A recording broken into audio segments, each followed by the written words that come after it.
Bienvenidos, soy Manuel Llamas, director del Instituto Juan de Mariana, y estamos aquí para hablar de economía, para entender y explicar la economía aprovechando las noticias de la actualidad. Y hoy, amigos, más que de economía, vamos a hablar de la auténtica sangre de la economía, el factor más importante, el elemento crucial. Vamos a hablar de dinero, pero de dinero de verdad, el único dinero real que existe. Vamos a hablar del oro, del metal amarillo que está viviendo un momento de, bueno, de cierta incertidumbre después de un rally absolutamente espectacular que ha registrado a lo largo de los últimos años, con subidas muy, pero que muy sustanciales, y que ahora en los últimos meses está mostrando cierta corrección. Ha caído el precio del oro, pero ¿en qué situación se encuentra el oro? ¿Qué importancia tiene el oro para la economía y para el sistema monetario?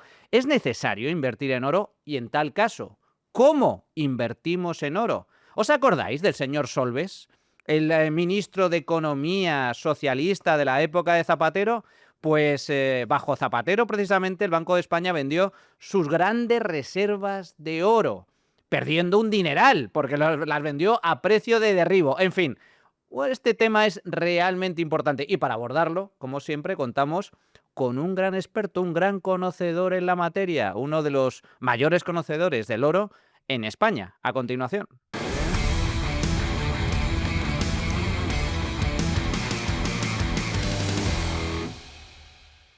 Bueno, señores, hoy vamos a hablar de oro y lo vamos a hablar de la mano de uno de los mayores expertos en la materia, que ya ha estado en este programa en B1 en varias ocasiones, pero de forma online, a distancia, nunca de forma presencial. Y hoy, sin embargo, lo tenemos aquí en plató, en el estudio. Gustavo Martínez. ¿Qué tal, Gustavo? ¿Cómo estás? Bueno, pues imagínate, primero, fantástico por estar contigo, porque Por fin estás aquí presencialmente, amigo. eres una persona a la que aprecio mucho en lo profesional Igualmente, y en igualmente. lo personal, y te cuento, ¿no? Y además, joder, después de dar una presentación tan acertera y tan certera sobre lo que es el oro, el auténtico dinero, pues oye, maravilloso, ¿no? Pero es que además hoy estamos aquí porque por un motivo muy particular. Bueno, para todos aquellos que no conozcáis a Gustavo Martínez, tan solo lo tenéis que buscar en redes sociales. Tiene además canal de YouTube, pero Gustavo es asesor financiero, gestor patrimonial, profesor en la Universidad Francisco Marroquín, entre otras escuelas de negocios, y, como digo, un gran experto en el ámbito de la inversión y especialmente en el ámbito del oro. Pero es que además acabas de publicar un libro de la editorial Deusto que ya se ha convertido en un libro de referencia en su ámbito, en una auténtica guía para comprar e invertir en oro. El título lo dice todo: compra oro, más con metal, la vacuna contra el sistema, con prólogo además de nuestro amigo común Daniel Lacalle. Bueno, además el libro está muy bien editado porque simplemente la portada, esto del metal amarillo, tal cual, llama la atención. Compra oro. Para empezar, Gustavo, vayamos a los fundamentos. Esto de el oro, la gente no sabe muy bien qué significa el oro, por qué sube tanto a la hora de invertir, pero realmente la gente no sabe que el oro, en realidad, es dinero, es el dinero real bueno, de forma histórica. Empecemos por el principio. ¿Qué es el dinero? Tú fíjate, Manuel, ahora te respondo a la pregunta, que es curioso, ¿no? Que un activo tan milenario que Tal cual. lleva con el ser humano más tiempo que cualquier otra cosa, ¿no? Yo creo que de activo no se conoce otro más. La bolsa es recientemente joven, ¿no? La bolsa pues, puede estar 300 o 400 años como mucho. Bueno, no te hablo de los títulos de deuda pública, pero el oro se conoce desde que existe el dinero, ¿no? Y eso es lo que previamente deberíamos definir, ¿no? Principalmente qué es el dinero. Muchos confunden el origen del dinero y lo que es, ¿no? Y ya sabes, la teoría chartalista, ¿no? Que atribuye el dinero al origen del Estado, ¿no? Y que existe el dinero porque existe el Estado, y todo eso es mentira, ¿no? Y de hecho existe el dinero mucho antes de lo que existe el Estado, e incluso existe antes de lo que existía el trueque, fíjate, ¿eh? Tal Ya lo cual. dicen algunos grandes profesores como Castillo, que es profesor de OMA, no recuerdo ahora exactamente el nombre, pero vamos, que el dinero José existe. Ignacio. José Ignacio José del Ignacio Castillo, del que es Castillo. un grande de Un la gran materia, maestro, maestro macho. de la... Un gran desconocido teniendo un gran conocimiento. Es Qué un maestro lástima, de maestros. qué lástima que no le guste prodigarse más, ¿no? Pero bueno, es una persona a la que yo he aprendido mucho y he tenido profesor. Y luego lo que se hace relevante es entender qué es el dinero, ¿no? Y el dinero es bueno, si lo queremos evaluar en sentido estricto y por lo que son las definiciones del dinero, pues el dinero es un bien de intercambio generalmente aceptado que además trata de perder el menor valor en el intercambio posible, es decir, que elimina o reduce al máximo los costes de transacción, ¿no? Pero además, si lo definimos también por sus funciones, tiene otras dos funciones más, que serían la de unidad de cuenta y la de depósito-valor.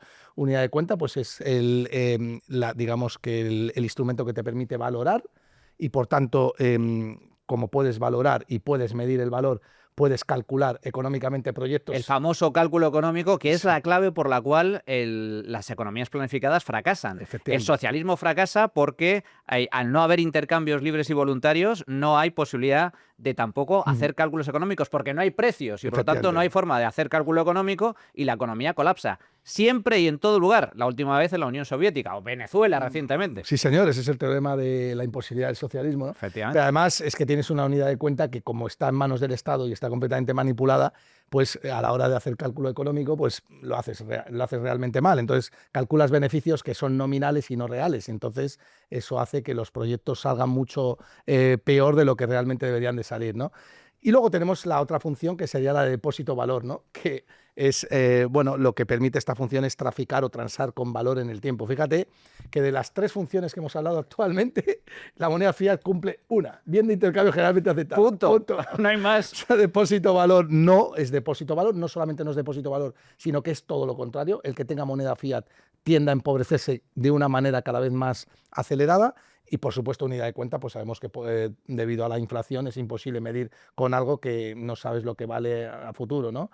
Por tanto, no podemos denominar como dinero a la moneda fiat, salvo que, o a los pasivos que emite el Estado, para que la gente lo entienda, salvo que solamente conceptualicemos el dinero por la primera función, ¿no? Bien de intercambio generalmente aceptado. Así que el oro sí que cumple las tres funciones. Ha sido bien generalmente aceptado, es depósito-valor, porque con el tiempo tú atesoras oro y te haces más rico. Y además es una buena unidad de cuenta porque no está deteriorado por el efecto de la inflación, que es el robo consistente de la propiedad privada, ¿no? Esto es importante porque, fíjate, para empezar, mucha gente, el dinero como tal surge mucho antes del Estado, surge desde hace desde hace muchísimo tiempo, desde hace miles de años. Para empezar, el concepto de salario viene precisamente porque en su día, hace muchísimo tiempo, se pagaba en sal, que era una de las muchas monedas que ha utilizado la humanidad a lo largo del tiempo. Monedas ha habido muchas, pero no todas han sobrevivido. Y el oro, sin embargo, es una de esas monedas, de ese dinero, que ha permanecido en el tiempo, que es comúnmente aceptado, como bien explicas, que además conserva el valor a lo largo del tiempo, que sirve además como unidad de cuenta, a diferencia del dinero fiat, que es el que manejamos en la actualidad, el dinero papel, el papel moneda, que efectivamente es ampliamente aceptado, pero entre otras cosas porque nos lo imponen, nos lo impone el Estado. Es decir, como estamos obligados a pagar impuestos en la moneda oficial del Estado y, por lo tanto, en muchos casos es la única moneda de curso legal y, por lo tanto, no tenemos otra que aceptarlo como tal. Pero lo curioso, y esto es lo importante, Gustavo, la gente muchas veces no lo sabe y, de hecho, las encuestas de cultura financiera que elabora periódicamente el Banco de España se le pregunta a la gente por un concepto básico como es la inflación. La inflación se define teóricamente como una subida generalizada de precios de los bienes y de los servicios, pero en realidad es un fenómeno monetario. Sí, señor. Es decir, la inflación, que mucha gente no sabe lo que es, tiene su raíz precisamente en la devaluación de la moneda. Es decir, los precios suben porque el valor de la moneda fiat baja. Fíjate que es muy curioso, claro, como la moneda fiat está en manos de los políticos no te dicen que la inflación es la bajada de la moneda, porque queda muy mal, ¿no? Porque eso culpa suya. supondría Es culpa reconocer suya. que algo estás haciendo mal. Así que digo, bueno, han subido los precios. Y más aún, como la gente no tiene educación financiera, no solamente digo que han subido los precios, sino que además han subido porque Juan Roch ha subido el precio de los yogures. El culpable es el empresario malvado. Es cojonudo. Y además cuela en todas las maneras que puede colar algo, porque la gente, repito, no tiene ningún tipo de cultura financiera. Pero la inflación es un arma de destrucción masiva, que además me gusta denominarlo como una obra de arte desde el punto de vista de la delincuencia. O sea, es ingeniería delictiva, porque lo que he dicho, ¿no? El político puede robar, porque eso es la inflación, es el robo de la propiedad privada sin que tú te des cuenta. Puede robarte esa propiedad privada y además tiene la facilidad de poder echarle la culpa a un empresario y el ciudadano traga con ello, ¿no? Pero fíjate que si nosotros cogemos cualquier activo que te da un tipo de interés nominal, para hallar el verdadero tipo de interés o la verdadera rentabilidad que te da ese activo, le tienes que descontar la inflación. La inflación. Por tanto, el tipo de interés viene a ser otra cosa, no viene a ser otra cosa que es el precio del tiempo, el precio como lo define Edward Chancellor, ¿no? Es el precio del tiempo. Así que cuando el Estado te está robando vía inflación, lo que está robando es tu tiempo. O dicho de otra manera, lo que está es atacando a la persona, está violando tu libertad, robando tu tiempo. Y eso es lo que genera un político cuando genera inflación, ¿no? Cuando crea inflación, es la agresión real que se produce a la persona, ¿no? Por eso yo pienso que los políticos que generan inflación deberían de estar en la cárcel, ¿no? Porque realmente es, oye, fíjate lo que pasa con los salarios, todo sube y los salarios reales siguen estancados, aunque el nominal o el salario antes de inflación haya subido, después de inflación no te queda nada más que para lo que te quedaba años atrás, es decir, has perdido poder adquisitivo, ¿no?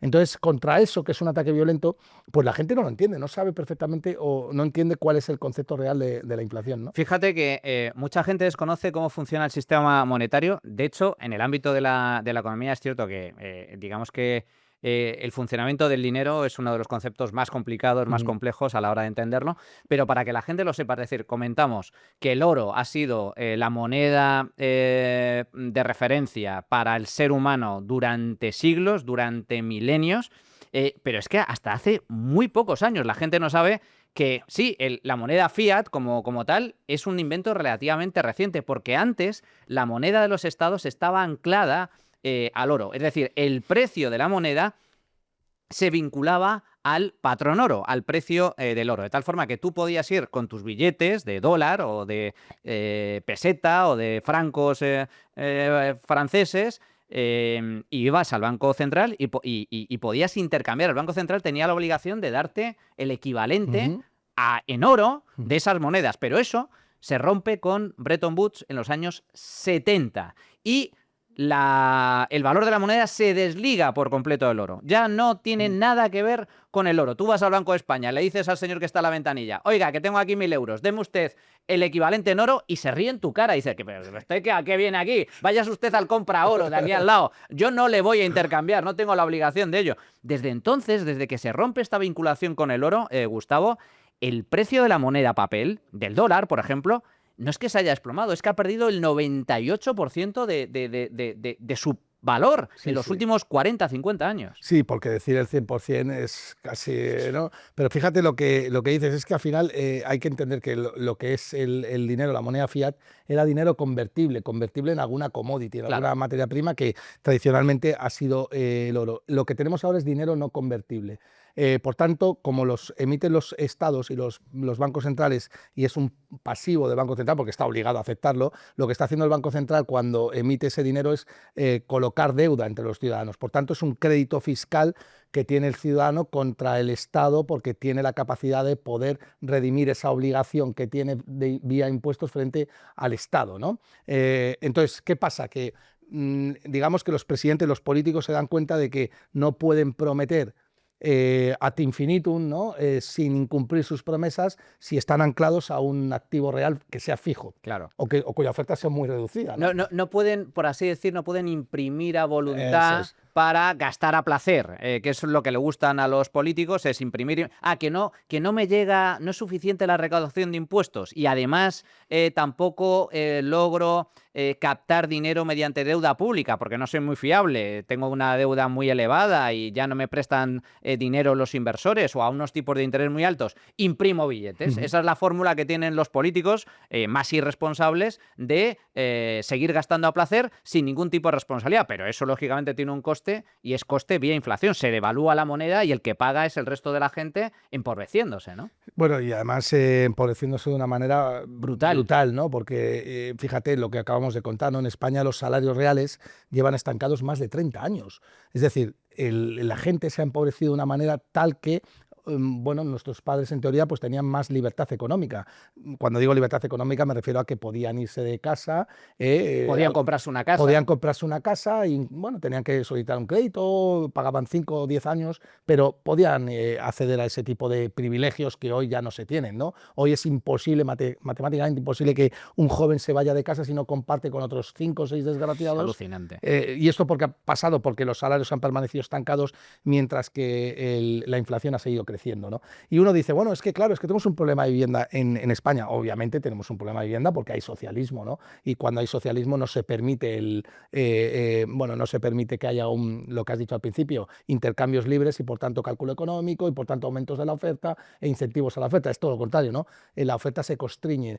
Pero la gente puede decir, bueno, vale, pero es que la vivienda además tiene un problema de oferta, que sí, pero la realidad es que si comparas la vivienda con otros instrumentos, la vivienda no ha subido, ha caído. Si lo comparas con el Standard & Poor's 500, el Standard & Poor's 500 en términos de vivienda ha subido. El IBEX 35 en términos de vivienda ha subido.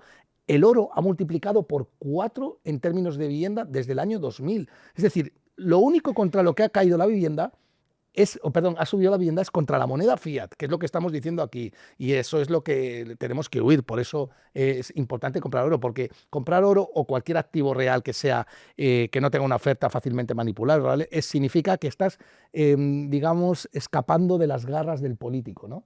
Eso es importante entenderlo Es así. que, fíjate, porque además tú has puesto varios ejemplos y este es uno que llama especialmente la atención. Si vemos cómo ha evolucionado el precio de la vivienda en los últimos años, claro, si lo calculas en términos monetarios, es decir, en euros, bueno, el precio de la vivienda se ha disparado, concretamente en los últimos 5 años, un 60, un Sí. 70%, o sea, una auténtica barbaridad.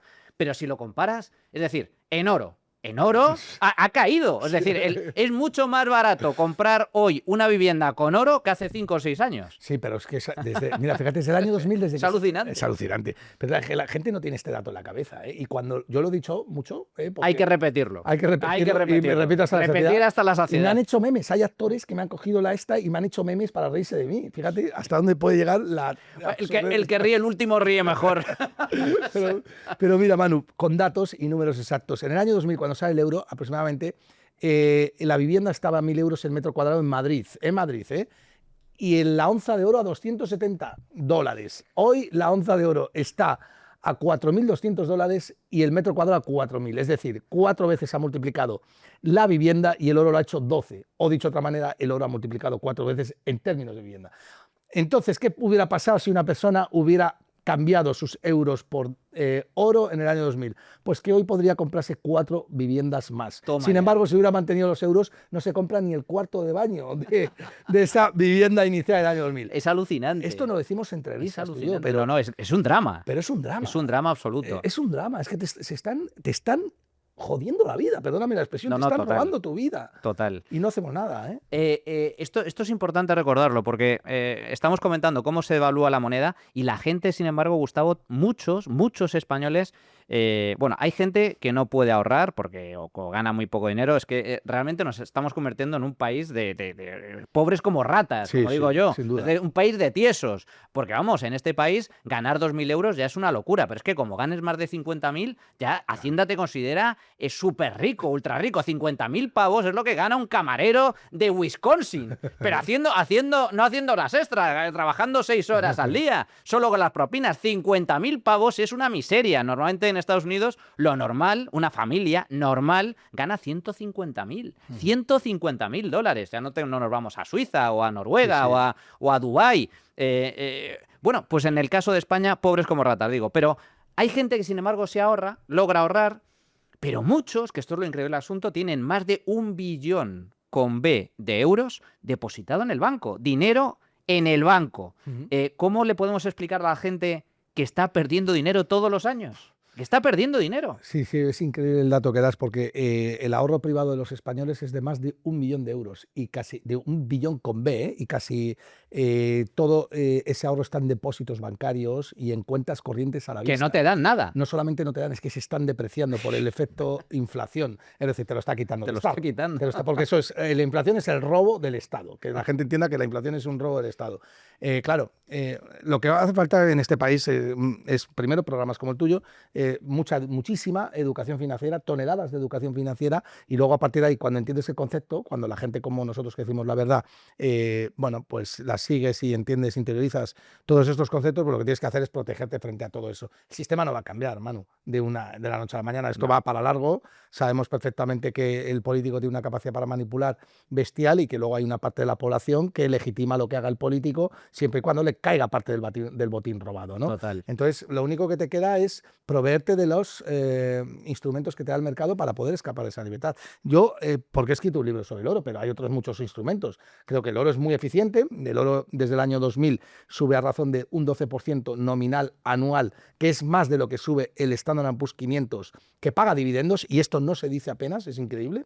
También es verdad porque no es una buena prensa decir que una piedra es capaz de rentabilizar Más que todas las grandes que todas las compañías. compañías. Es acojonante, pero ese dato existe. Y si coges a 30 años vista, van más o menos plano. Pero entiendo que, Gustavo, el oro sube tanto porque el oro existe una correlación directa y absoluta entre el precio del oro y el precio del papel moneda. Es decir, el oro sube porque el papel moneda se devalúa. Claro, porque está cayendo por la inflación, la deuda. Cada vez hay menos piedras, vamos a llamarle piedras, en relación a la cantidad de abundancia de billetes que hay. Es que ahora mismo en Estados Unidos acabamos de batir nuevo récord de M2, ¿eh? Ya estamos por encima de 23 billones de dólares, pero lo peor no es eso, lo peor es que el incremento está siendo geométrico, es decir, está siendo exponencial, ¿no? Aumenta mucho más el volumen de dinero en circulación que el conjunto de productos que hay en el mercado, por lo tanto tiende el valor de la moneda a bajar y claro, como el oro es escaso, creo recordar que es tan solo...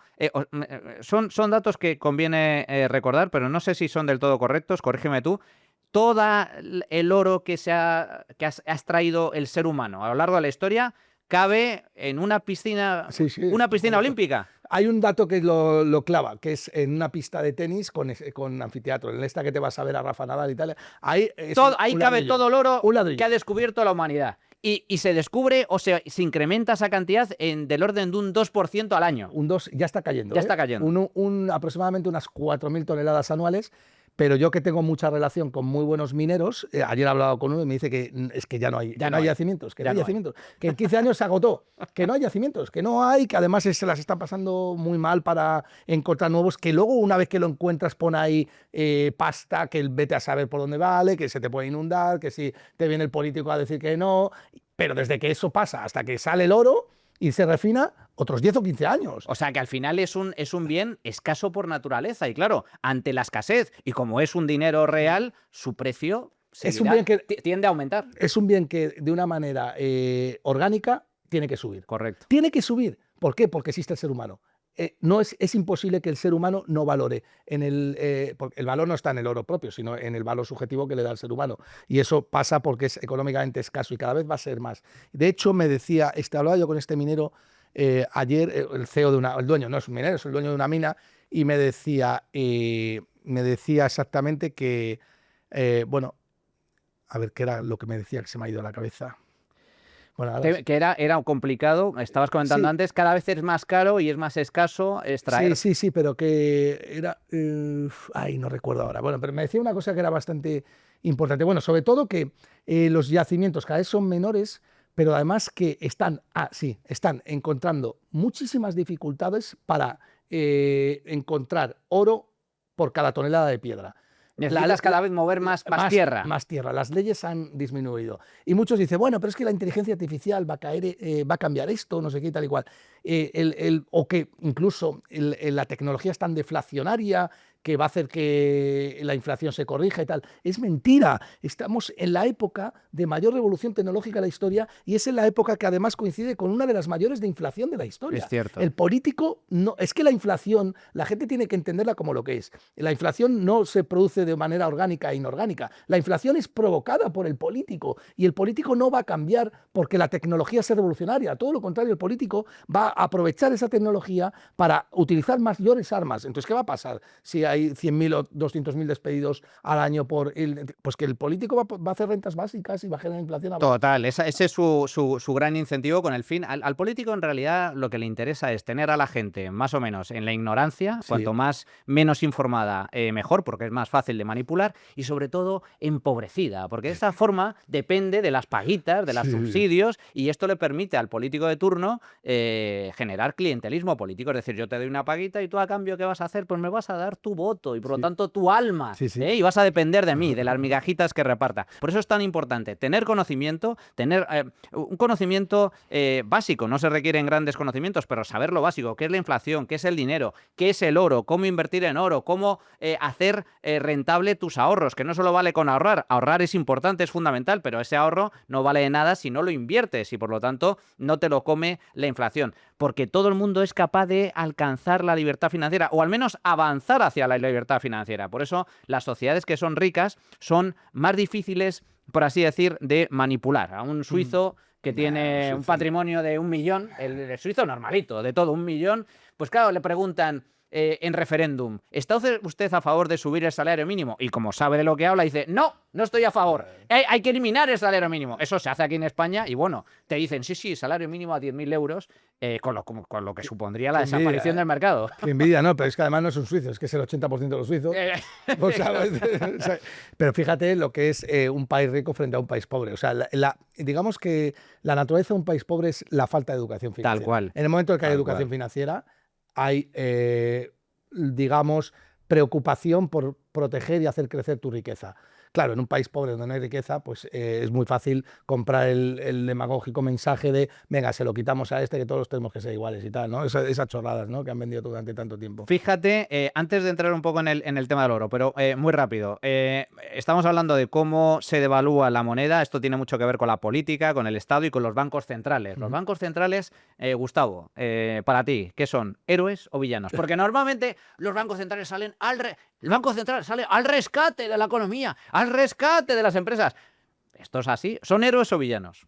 Bueno, yo creo que son parte del problema, ¿no? En toda regla. Bueno, Banco Central, definimos Banco Central como una institución que, digamos, presta servicios al Estado, porque yo creo que es eso, ¿no? Es el brazo financiero del Estado. Claro, por muchos que quieran decir que el Banco Central es independiente, vamos a ver, tú que vas ahora al Banco Central Europeo, ¿y quién está en el Banco Central Europeo? Son políticos, ¿no? Lagarde no era la ministra de Economía en Francia. De Guindos no era el ministro de España. ¿Desde qué estamos hablando, no? Y que luego, además, ellos, obviamente, pues tienen unos incentivos clarísimos, que es proteger los lobbies, y además están protegiendo continuamente a la banca comercial, que puede hacer lo que le dé la gana, que sabes que es luego es rescatada vía bailout por el resto de la población y no se hace un bail-in, un rescate interno, ¿no? Entonces, bueno, yo aquí estoy de acuerdo con mi ley, la banca central habría que eliminarla. Lo que pasa es que el proceso es tremendamente complicado. Ahora mismo sí, pero los bancos centrales son digamos, uno de los artífices que son o los promotores de que se pueda crear inflación de una manera ordenada, ¿no? Porque el Banco Central provee de reservas a los bancos comerciales se ven arropados por el Banco Central, a su vez dan más depósitos, estos depósitos o estos euros que se crean no están respaldados por producción y al final se crea una parte de la inflación, pero la otra ya viene directamente por los déficits fiscales. Claro. El Tesoro emite bonos, estos bonos no los demanda el mercado, por tanto los tiene que financiar cada vez a tipos más elevados y como esos tipos elevados incrementan los intereses de los estados necesitan más dinero del Banco Central, que en última instancia acaba comprando esos bonos, y eso ya es inflación, directamente. Inflación pura. Claro, y además no tiene lo que has dicho tú al principio, no hay ningún proyecto, cálculo económico detrás para hacer frente a esa financiación, con lo cual es el default del sistema, que es la inflación, ¿no? Fíjate, comentábamos antes cómo se está devaluando, cómo se devalúa la moneda fiduciaria a lo largo del tiempo, los billetes que tenemos en nuestras cuentas, que manejamos en metálico o en nuestras cuentas bancarias, dinero electrónico. Sin embargo, frente al oro. El oro ha experimentado un rally brutal en los últimos años, pero si nos vamos más lejos, yo siempre pongo el ejemplo, que es un poco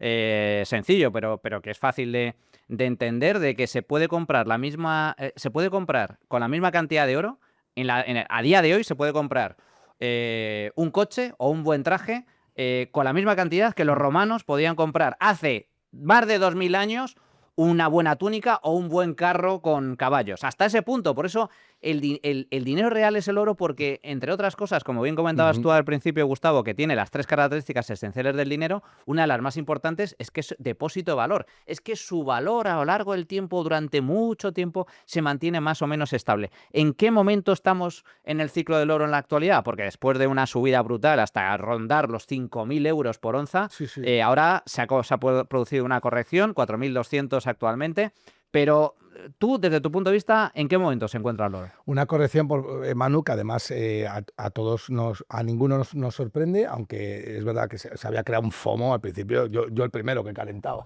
Luego todas las mañanas... había ansia, la gente estaba sedienta de yo oro. colgaba todas las mañanas un que ponía libertad y tal, pero bueno, yo me reía mucho, ¿no? Pero yo creo que estamos al inicio de algo muchísimo más grande, Manu, y no me equivoco, 100% que no me equivoco, estoy completamente convencido de que lo mejor del oro, por desgracia, está por llegar. Está por venir. Exactamente, porque otra de las cosas que me dijo este minero es que dentro de poco los CEOs y los dueños de las minas van a empezar a retener oro o a no producirlo. ¿Por qué? Porque a estos precios el margen que te queda del oro es pequeñísimo, entre que pagas un dividendo, te clavan impuestos total. Entonces dices, bueno, pero claro, tienes que producir mucho y por tanto estresar la vida de la mina. Claro. Pero dices, vamos a ver, que a estos precios, con todo lo que me roba el Estado, más el dividendo, más todos los accionistas y tal, ¿por qué no reduzco la producción y alargo la vida de la mina?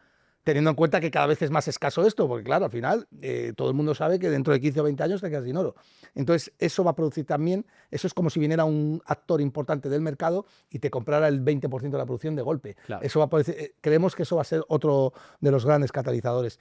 Pero sobre todo es el problema de la deuda. La deuda no puede ser financiada. Está en récord histórico. La Claro. deuda pública y privada, pero sobre todo la pública, Claro. está disparada. La pública es la que en este caso es inflacionaria. ¿Por qué? Porque los estados tienen que emitir bonos que cada vez va a ser más difíciles de colocar por toda la deuda que veo. Tú vienes a ver, me pides dinero prestado y luego resulta que veo en tu CIRBE que tienes 7 hipotecas, pues te preste tu prima, o me lo das al 25%, pues eso es lo que está pasando con el mercado y tal. ¿Qué pasa? Que claro, dice, oiga, Reserva, Banco Central, que usted está aquí para algo, préstame usted. Vale, venga, pero yo es que le tengo que prestar, pero con cargo a alguien, ¿no? ¿Y quién es esa contrapartida? El ciudadano. ¿Y cómo procesa el ciudadano? Con inflación. Claro. Es que es blanco y en botella. Entonces, contra eso, ¿qué hay? Bueno, pues una responsabilidad fiscal. ¿Creemos que va a haber una responsabilidad fiscal? Pues es que todos los días parece que es todo lo contrario, ¿no? Mi ley solo hay uno. Bueno, mi ley y mira lo que le está costando. Y lo que le está costando, pero ha sido el único que ha dicho, no, aquí no hay plata, que es maravilloso, aquí no hay plata. Encima cuadra las cuentas después de un siglo de déficit, las cuadra en un mes, y pero eso no es lo habitual. Aquí la inmensa mayoría de políticos son irresponsables y gastan mucho más de lo que ingresan. Bueno, pero mi ley, fíjate que mi ley solo hay uno, pero también lo ha puesto ahí los argentinos. Claro, porque los argentinos tal cual. No podían más con el socialismo. Es que el socialismo te lo cambia la inflación. Sí. Pues la inflación es el default del sistema. Entonces, claro, cuando tienes inflación de 3 dígitos, me da igual ya el relato que pongo al tío más anarcocapitalista que se ha sentado en un palacio presidencial. Es el infierno a la tierra. La gente no es consciente de lo que supone la inflación. Sí. Ahora la gente se queja, no, es que ha subido todo mucho. La cesta de la compra, el recibo de la luz, la vivienda, todo, absolutamente todo, la gasolina. Todo sube y la gente es que no llega con dificultad a fin de mes. Bueno, pues ahora ponte por un momento en una situación de hiperinflación donde el precio de los productos se duplica no al término del año, sino cada día o cada pocas horas, que es lo que sucedía en Argentina o es lo que sucedía en la Alemania después de la Primera Guerra Mundial, ese proceso hiperinflacionario donde, fijaos hasta qué punto era la situación en Alemania, que los hijos de los obreros iban a la puerta de la fábrica corriendo porque les pagaban en mano a los obreros todos los días el sueldo, lo cogían el dinero a los niños y se iban corriendo a la tienda a comprar porque si esperaban mucho el precio se duplicaba o iba a salvar directamente y en lugar de pedir una pinta de cerveza pedían 2 porque en el momento en el que terminaban la primera, la segunda era un 50% más cara. Hay una anécdota, es verdad. Pero es así.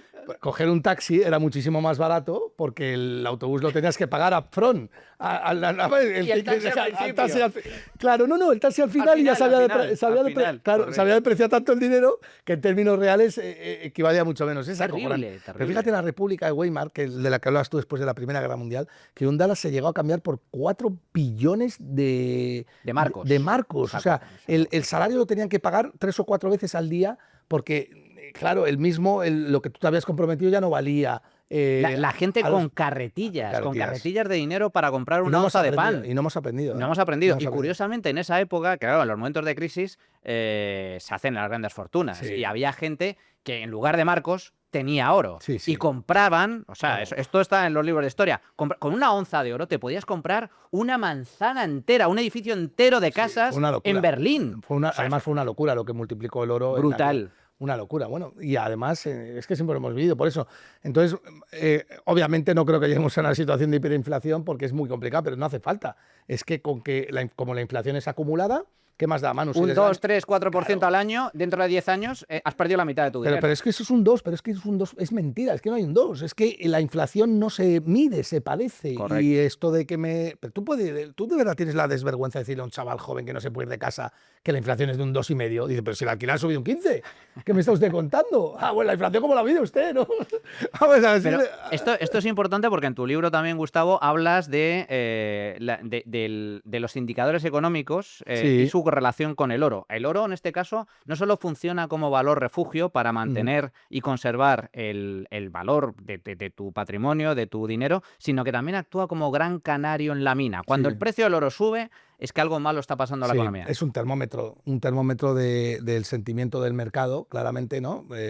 Pero, bueno, en general, a mí es que no me gusta llamarlo activo refugio, ni protector de inflación, ni nada, porque creo que es muchísimo más profundo. Claro, es mucho más profundo. Pero, desde luego, no es una buena noticia para el mundo en general que el oro esté disparado, porque eso significa que, de alguna manera, el ser humano no se está coordinando correctamente, ¿no?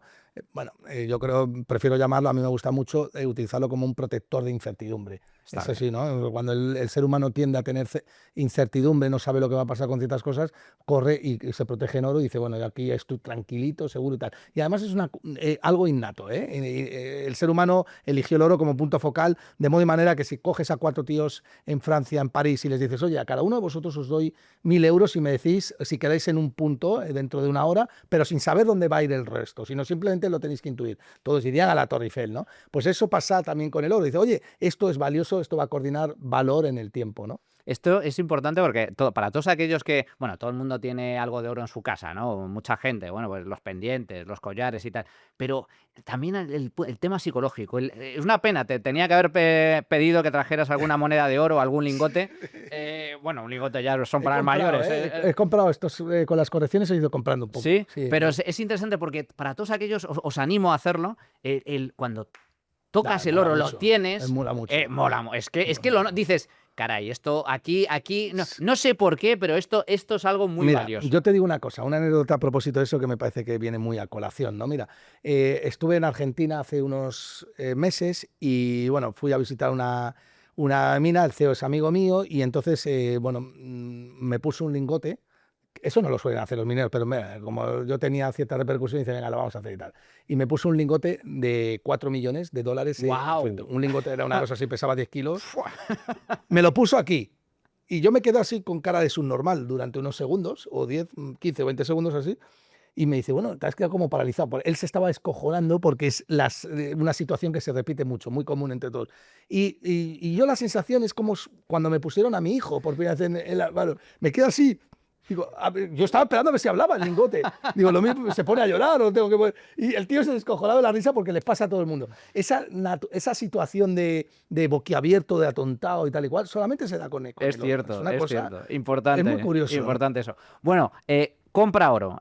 ¿Cuál es la mejor forma de invertir en oro? Para un particular, para la gente que nos esté viendo. Porque muchos dirán, bueno, vale, me has convencido, el oro es dinero real, es depósito de valor, a largo plazo conserva el valor y por lo tanto es un activo que me protege de la inflación. Me gusta mucho eso de activo protector. Pero alguno dirá, bueno, ¿y ahora qué? ¿Cómo compro oro? ¿Voy a una tienda de compro oro a comprar un lingote? ¿Lo guardo en mi casa? ¿Compro joyas? Desde tu punto de vista, ¿cuál es la mejor forma de invertir en oro por parte de un particular? ¿Y qué porcentaje de la cartera, de tu patrimonio, de tu ahorro, consideras adecuado para un particular? Bueno, son preguntas muy importantes, ¿no? Yo creo que el porcentaje de la cartera, yo siempre digo que si estás empezando un 15, un 20%, ¿vale? Luego habrá momentos, pero sin hacer timing ni nada, sino 15% obligado como el que va al gimnasio todos los días, Todos los o días. intenta ir o hace dieta, ¿no? Eso anualmente me parece que ya está muy bien, 15 o 20%, no hay que ser maximalista ni mucho menos. Y en cuanto a modo de comprarlo, pues yo creo que, a ver, oro físico tiene sus ventajas e inconvenientes con respecto al oro financiero, Manu, como bien sabes. Yo creo que, a ver, si quieres ser realmente, eliminar todo riesgo de contraparte, de riesgo de confianza y tal, el tener el oro en la mano no hay nada. O sea, eso ya sabes perfectamente que eso es valioso y que en cualquier momento, en cualquier sitio, Es liquidez pura. liquidez pura. Todo el mundo te lo va a Y aceptar. lo vas a hacer, exactamente. Todo el mundo que sepa que eso es verdadero te lo va a aceptar. Luego habrá gente que obviamente lo valora mejor o peor, pero te lo van a aceptar. Pero si no quieres empezar a familiarizarte y bueno, quieres mantener una posición a largo plazo, puedes comprar un fondo cotizado de oro, un ETF, que tenga que sea de una buena marca, tipo Vanguard o Wisdom Tree, o bueno, algunas de estas que son muy conocidas, o BlackRock. Pero sobre todo lo importante es que tenga esos lingotes guardados en algún sitio. Correcto, que haya detrás de esos papeles por los cuales tú compras, pues eso, un ETF o un fondo de estas características, que haya respaldo detrás. Es decir, que haya oro físico que se encargan de custodiar, de guardar esos bancos de inversión o esos brokers. Correcto, ¿no? así es. Eso es fundamental. Pero bueno, yo creo que cada uno tiene que descubrir con qué se siente más cómodo. Yo creo que se puede combinar los dos perfectamente y no tienes por qué discriminar uno con respecto a otro. Puedes tener oro físico y puedes comprar ETFs de oro. Yo eso lo he hecho muchas veces también. Y ya para terminar, oro y Bitcoin, que es uno de los grandes debates de nuestro tiempo, ¿son complementarios? Sí, 100%. Y de hecho deben ser complementarios. Deben ser complementarios. Y además te digo una cosa, si algo nos ha enseñado los últimos 3 años el mercado, es que no había uno y otro. O sea, uno u otro, eran uno y otro. Son los dos. Fíjate, yo he visto a Bitcoin subir y el oro caer. He visto al oro subir y a Bitcoin caer. Ahora, gracias a Dios, están cayendo los dos, ya empieza a haber una cierta correlación. Pero fíjate a todos los Bitcoiners que se ha llevado por delante cuando tal, no sé qué, y de repente el oro y la plata empezaron a subir y dejaron a Bitcoin atrás y ahora pues eso.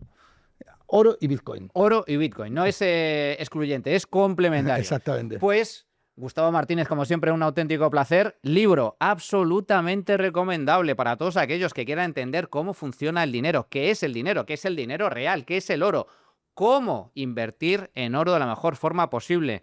Compra oro, de Gustavo Martínez, de la editorial Deusto. Absolutamente recomendable, que por cierto ya es un éxito, así que enhorabuena. Muchas gracias, Manu, pura cultura financiera. Este libro debería estudiarse en los colegios. No va a suceder. Evidentemente. Igual que el mío. No va a suceder, evidentemente. Pero está en el mercado y para eso, oye, aquí estamos para difundirlo y para que la gente se informe por sí mismo. Gustavo, un auténtico placer, amigo. El placer ha sido mío. Muchas gracias. Como siempre, a todos vosotros espero que os haya gustado el programa. Antes de despedirnos, por supuesto, tenéis que visitar la tienda de Freedom Collection, donde, hombre, de momento no vendemos oro, pero vendemos camisetas y sudaderas que están realmente bien. Así que si queréis apoyar proyectos independientes como este, el de B1, para combatir la desinformación y los abusos del poder, vengan de donde vengan, tenéis que visitar Freedom Collection y también haceros socios, por supuesto, del club B1 Media. Hasta aquí el programa de hoy, espero que os haya gustado. Recordad, os podéis inscribir en la newsletter del Instituto Juan de Mariana para estar al corriente de todas las novedades del instituto y, por supuesto, haceros socios. Si queréis defender la libertad, si queréis defender vuestra libertad, haceros socios del Instituto Juan de Mariana. Hasta la próxima, amigos. Un abrazo.